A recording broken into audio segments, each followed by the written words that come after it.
Hi, everyone. So in Chapter 3, we talked about comparing categorical variables, and we use contingency tables to do this. In Chapter 4, we compared quantitative variables, different groups of quantitative variables, and we use box plots to compare them. In Chapter 5, we're going to start off by talking about how to compare two data values from two different distributions. And that's going to lead us into a discussion of the normal model. The normal model is probably one of the most important models in statistics, and we're going to use it a lot throughout this class. So this Chapter 5 is very important. So we're going to start off by looking at how to compare data values from different distributions. And so I have two data values here. I have kid 1, who's 5 years old and 40 pounds, and kid 2, who's 2 years old and 33 pounds. And yes, these are my kids. This is the example I could come up with. So we want to say which kid weighs more. Well, it doesn't really make sense to just look at the raw scores, right? We know 40 pounds is above 33 pounds, but a 5-year-old is in a different distribution than a 2-year-old. So a better question is which kid weighs more relative to their age. So we're going to start off by comparing the data value to the mean of the distribution. So again, kid 1 is 40 pounds, but the mean for 5-year-olds is 39.75 pounds. So the 5-year-old, kid 1, is above the mean. The 2-year-old, kid 2, is 33 pounds, and the mean for 2-year-olds is 26.75 pounds. Again, the 2-year-old is above the average. So both kids are above average, but we need a way to measure how far above average. And remember that different distributions have different spread, right? Some distributions are not spread out at all, like all the data is hovered right around the mean, and other distributions have a lot of spread. So we need a way to measure how far a data value is from the mean. So we're going to use the standard deviation as a unit of measure. So a unit of measure is like inches or feet or pounds, right? It allows us to measure something. But now the standard deviation itself is going to become this measurement tool.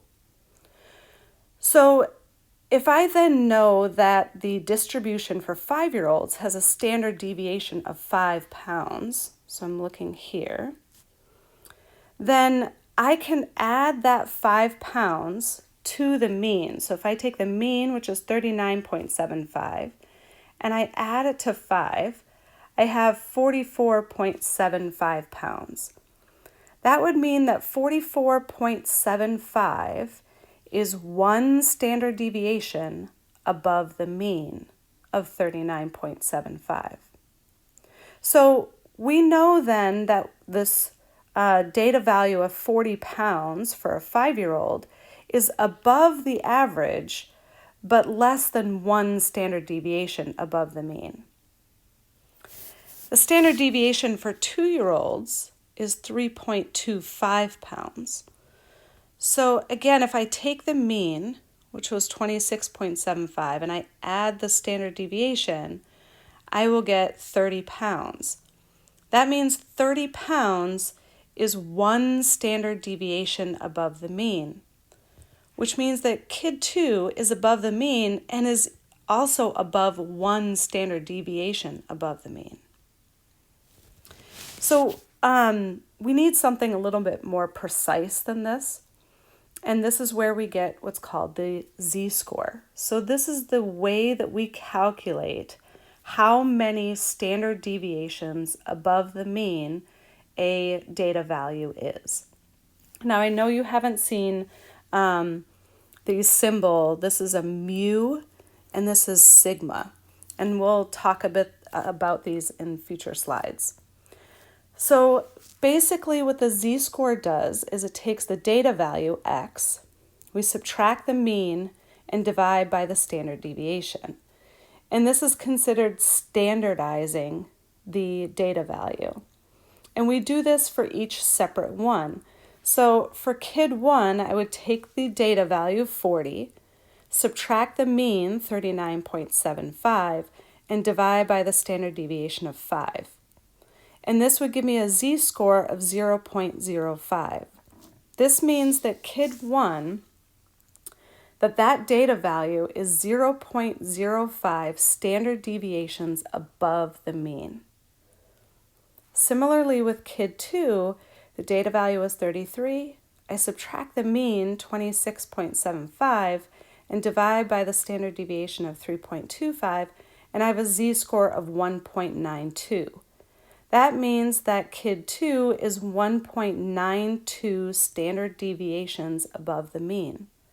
So now when I ask the question, which kid weighs more relative to their age group, we know that it's kid 2 because their standardized z-score is further above the mean than the z-score for kid 1. Okay, so let's actually do a full example of this. So here we have it says, although most of us buy milk by the quart or gallon, farmers measure daily production in pounds. Guernsey cows average 39 pounds of milk a day with a standard deviation of 8 pounds. For Jerseys, the mean daily production is 43 pounds with a standard deviation of 5 pounds. When being shown at a state fair, a champion Guernsey and a champion Jersey each gave 54 pounds of milk. Use Z-scores to determine which cow's milk production was more remarkable.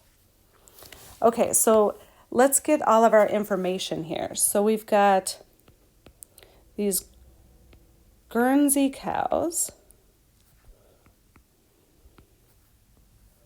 And we know that for the population of Guernsey cows, the mean is 39 pounds and the standard deviation is 8 pounds. And we are looking to find the z-score for the data value of 54. So our z-score will then be,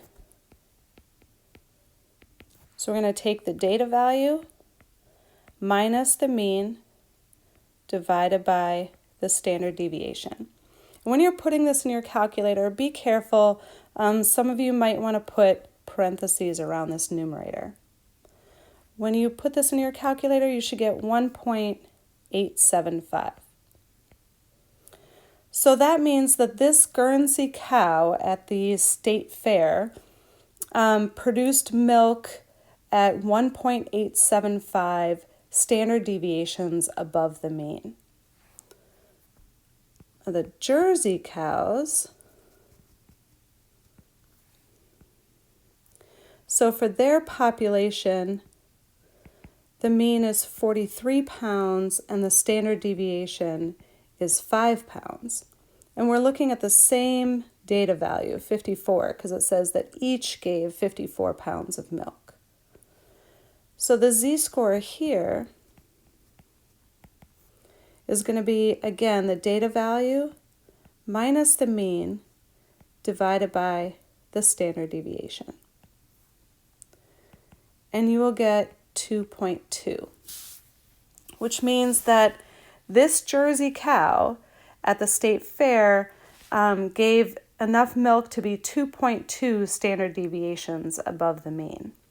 So now when it says which cow's milk production was more remarkable, because this z-score is further above the mean than for the Guernsey cows, we would say that this Jersey cow's milk production was more remarkable.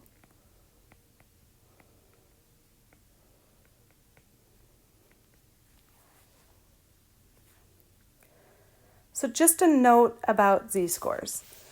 So again, z-scores measure how many standard deviations above or below the mean that a value is. So if you have a z-score of +1, then it's 1 standard deviation above the mean. And if you have a z-score of -2, then it would be 2 standard deviations below the mean. So a positive z-score is above the mean and a negative z-score is below the mean. The mean itself has a z-score of 0. If you have a small z-score, like a z equal to 0.4 or negative 0.4, those z-scores are close to the mean. Whereas if you have a larger z-score, like 3.4 or negative 3.4, those are very far from the mean. We're going to talk about how I know that a z-score of 3.4 or negative 3.4 is far from the mean. But I will say right now that you're never going to get a z-score that's something like 12, right? That is an unheard of z-score. Most z-scores will be less than 3, and I mean that in a positive and negative way. All right, so I'm going to end the first video here with z-scores, and I'm going to introduce the normal model in the next video.